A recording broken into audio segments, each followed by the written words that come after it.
शामिल करूं था ठड्डो मोहम्मद खान खां अशफाक हुसैन गोपांग जी रिपोर्ट के मुताबिक प्रेस क्लब ठड्डो मोहम्मद खान के साफ़िन पारां सिजावल के साफ़ी हाफ़िज़ सैदुल्ला मेमन खिलाफ़ कूड़ा केस दाख़िल करण ऐं मौतमार धमकियूं ॾियण खिलाफ़ प्रेस क्लब ठड्डो मोहम्मद खान साम्हूं एहतिजाजी मुज़ाहिरो करे सख़्त नारेबाज़ी कई।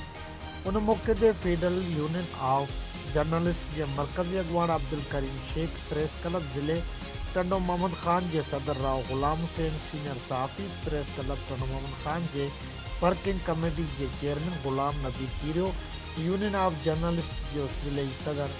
Muzaffar Rind Ansar Khan, Hyderabad union of journalist ज़िले ठड्डो मोहम्मद खान के सदर बशीर चिश्ती,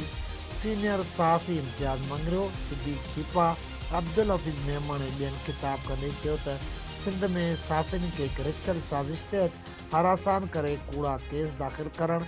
महमूल बणिजी वियो आहे, जंहिंखे असांजी सहाफ़ी बिरादरी कंहिं बि सूरत में बर्दाश्त न कंदी।